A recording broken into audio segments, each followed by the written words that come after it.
Armel, you are up, and you can tell the people behind you have begun to panic. And again, it is probably, I just want to be sure everybody realizes the majority of those tokens are probably children, anywhere from the age of 17 to 3. There are a few adults here and there. There are maybe 1 or 2 old people and then some of the guards, but there's not, the majority of those tokens happen to be children. And they begin to run to the back of the cave. You were up, Armel.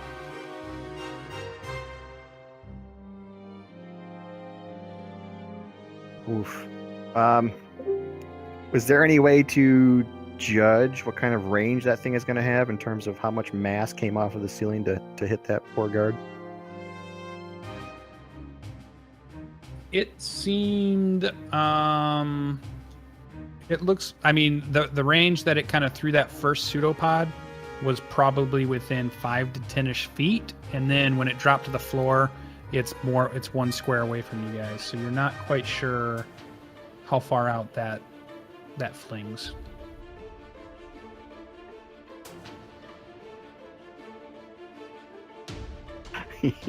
You are a bastard. You know I cannot run at this point. He's gonna well, he's just gonna produce flame again and chuck it at that critter. Okay.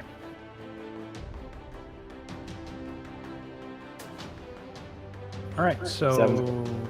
Yeah, armor class 7, so 7 hits.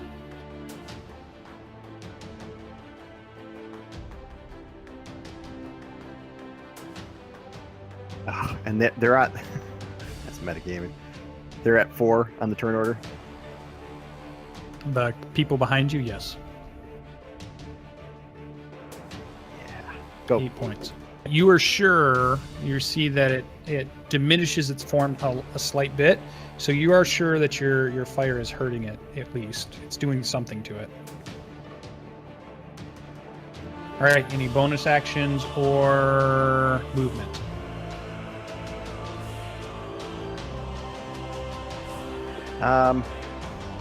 Yeah, as a bonus action, I will cast Shillelagh. Oh, okay. Go ahead and put that in the chat so we can see it. Oh, let me switch back over to our map so our players can see our map. There we go. All right, Shillelagh. So you get to choose a wood club or quarterstaff, and it treats it as a magical weapon too, correct? Yep. Good thinking. And I swear to God, he grasps that in both hands, slams it to the ground, looks at that black pudding, and says, "You shall not pass." Oh, so good. Oh my gosh. I'll give you inspiration. That was good. It's gutsy to stand in front of this thing. All right. So Armel, just so our players notice, he threw this produced flame, which is like a smallish fireball, not as big as a normal fireball, and it hits into this amorphous form that's kind of changing and sliding towards him, and burns off some of the actual skin and pus of it, and then but it continues to shamble forward. But we're on to Greybeard, who is our exhausted dwarf in the middle of a panicking crowd. Greybeard, what would you like to do? So GB sort of like, it's like a whistle, like a tea kettle at the back of his mind starts to, his eye starts twitching, he cracks his neck, and he starts stump, stump, stump, and building up speed towards the pudding. He can't quite get there, so he chucks a javelin at it. Okay. But you did move forward? Okay, yeah. Gotcha. Yeah, so throw a javelin.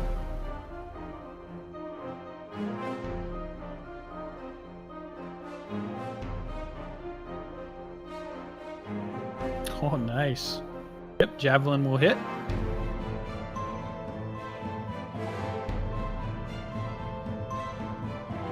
And yeah, 8 damage. damage. So the javelin gets engulfed. You can hear it start to sizzle. You can also tell that you're never getting that javelin back. That is gone.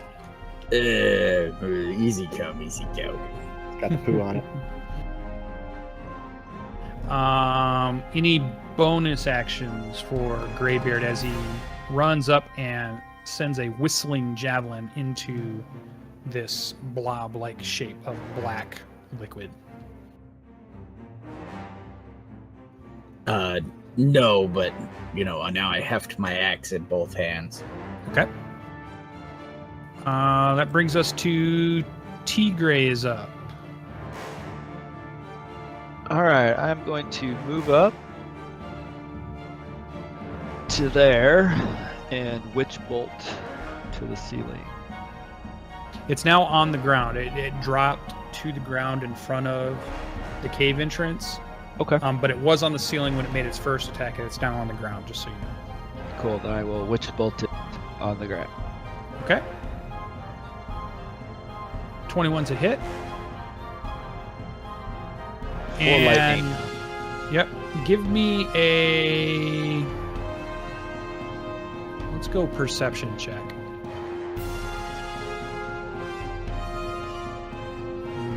Okay. Yeah, so the lightning arcs into it. You start to hear... it hits the liquid, and it kind of is bouncing around it a little bit.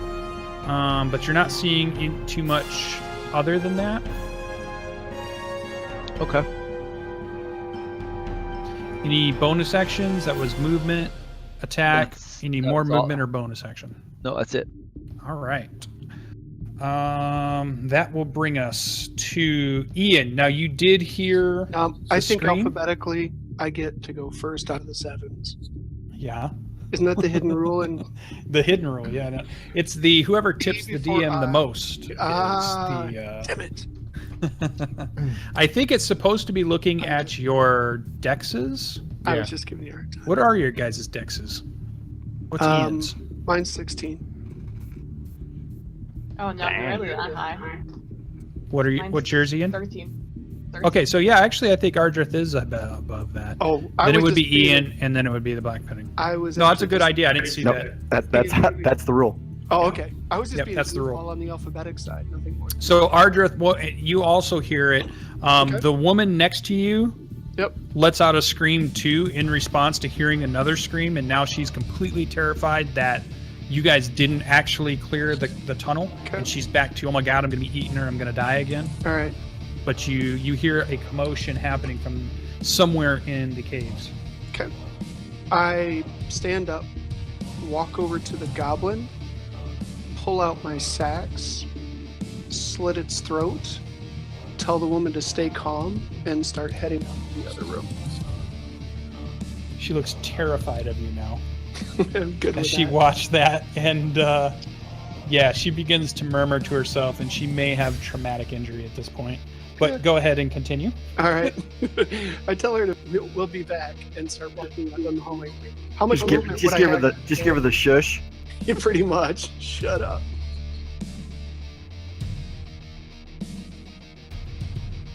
So go ahead and you can move your movement.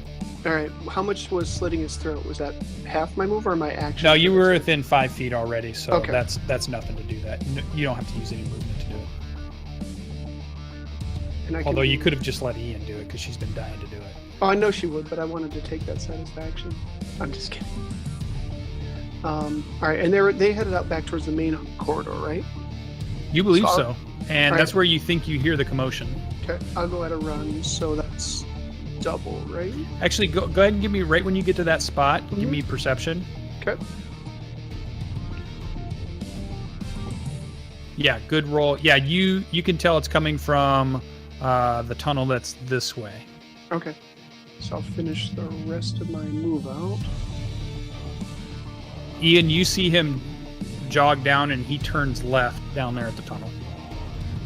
So I'm out to. This is where my turn ends. Okay, and then you can probably see what's going on at this point. Okay. All right, so you make a dash after eliminating our goblin. Mark him as dead. we go. Ian is up. How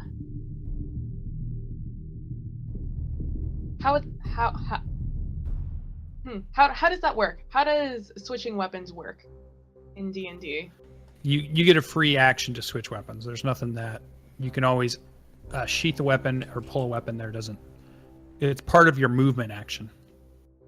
Oh, I think it's an interaction in this version. Yeah, it doesn't count as anything. You can just swap it at will. Well, you get Okay. one free action like that. Yeah. So, I actually do dash to what is my movement on this character? That'd be a great question. You tell me. It's 35, so I get to move 70. What is 70 divided, whatever. 5, 10, 15, 20, 25, 30, 35, 40, 45, 50, 55, 60. Scrolling, get out of the way, taskbar. Scrolling. I see that? Yeah, you see what you see. Alright, so Ba and I switch my weapons from the dagger and I pull out my bow. Okay. And I ready it for my next turn. All right. Hey, Lucien, can you zoom in and readjust a little bit so they can see the combat? Yeah. Yep. Now that she's done moving. Yep. We're gonna do that now. So we're back to where the fight's happening. Yep, I'll try to bring it where the fight is. I want to make sure they can see the characters. Okay. So Mr. Black Pudding shambles forward. And Pseudopods tries to hit the thing that just hit it with flame. So a Pseudopod out to our Druid.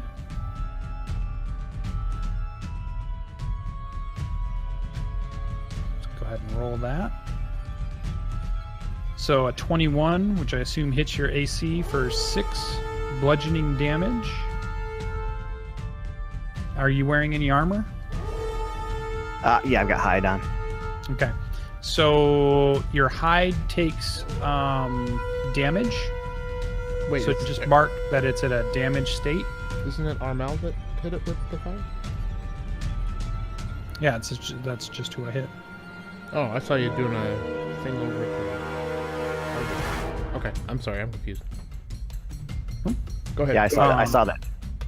That wasn't my ruler. That was somebody else's ruler. Oh, okay. Sorry. I think pink. So whoever is pink. Okay. So I believe I'll have to look up the stats, but I believe anything that if your armor continues to take hits like that, it has a possibility of being broken. So at this point, just mark down it's damaged.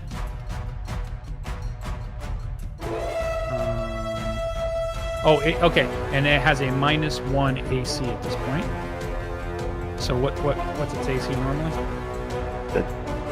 My armor? Yeah. 12. Okay, so it's an 11 right now. If that goes to 10, then it's destroyed. That's the word. It's right in there. So one more hit, and the high armor is destroyed. All right. Okay.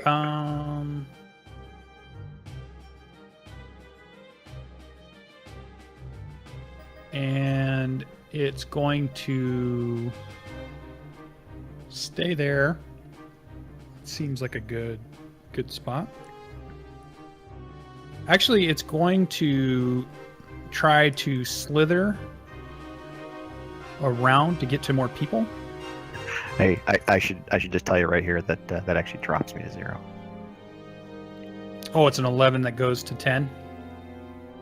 No, I had 6 hit points left. Oh, okay. So you fall to the ground. Yeah. I used my last heal on Greybeard. Yep. Fall to the ground unconscious. We'll mark you. So there we go. And Greybeard, you will get a free attack of opportunity. It's moving around, and it's trying to get to... to this other group. It started to move along, and it's heading towards Teagraiel, which tried to shoot it.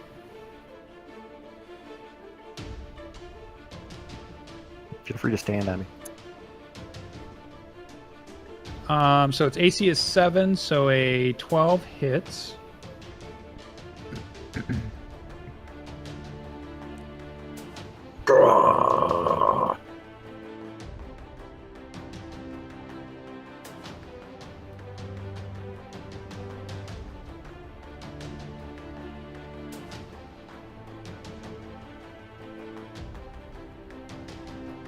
Okay, and give me 1 second. I'm reading one other thing.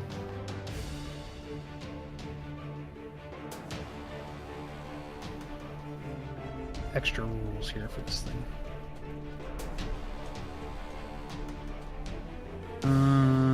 Okay, so slashing damage. Oh, okay. That was slashing damage. Yep.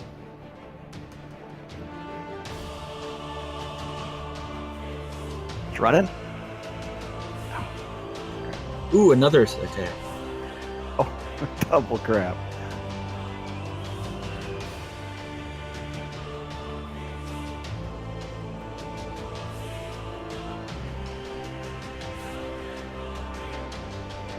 You split it into 2. Rage dwarf, not too smart. And it's going to be that. And that. Okay. And that is its turn. So just catch up, everybody. The pseudopod bludgeons our druid unconscious, hits the ground. His armor begins to sizzle and is definitely damaged. As it moved to try to get to some of the people that are panicking and making a lot of noise, Greybeard takes a swing at it with his axe, and as he hits it resoundingly, and it splits now into 2 entities, and they are now facing 2 of these. And we move to Jarral. Figures I have to run through these people. The crowd is on super panic mode. So, Jarral, oh man. So he's kind of gravitated toward the children to make sure that they're kind of safe and not putting themselves in danger. But he did just see the pod split in 2. And to your left, the bats have burst out of the opening, and they are in that room again, flying around. They have not come out into this main room, but they are flying around in that cave where all the people had come out, making a lot of noise. Well, there's no way to silence everybody.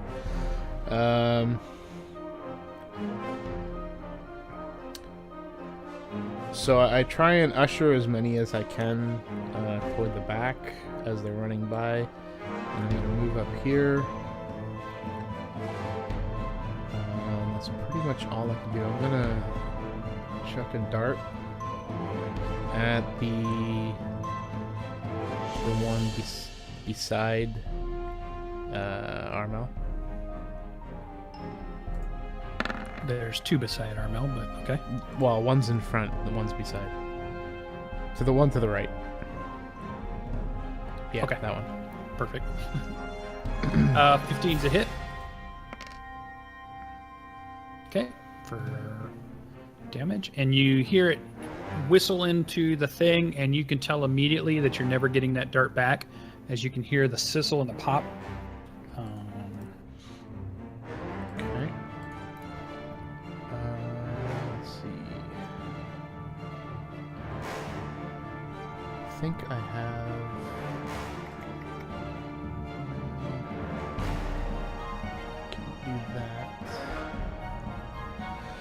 Can't do that. I'm gonna catch up to one other spot here. It actually split one more time when Teagraiel's Witch Bolt hit it.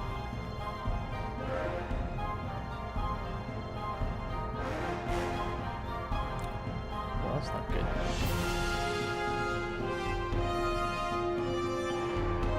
But they're getting smaller every time? They are smaller.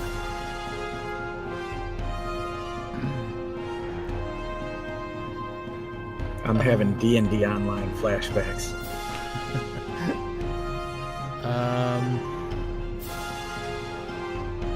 Smaller because they're turning into other entities. They are not being damaged by that.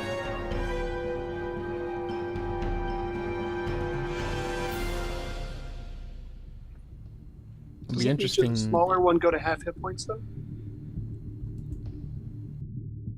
You're not sure. It's a good question. My though. monster lore doesn't tell me. Nope. Damn make the roll. information part for D20. Yeah. Yeah, that's all I can do. Okay. I'll just continue to escort make sure the children are not getting trampled. Okay. Yeah. So it's their turn. The dwarf that you just come up next to. So he'll look at you and like if I have a weapon, I can help. And he looks at you like, give me a weapon. All right. So I dig into my pack and I pull out my short sword and I give it to him. Okay. And he grabs that and he races forward.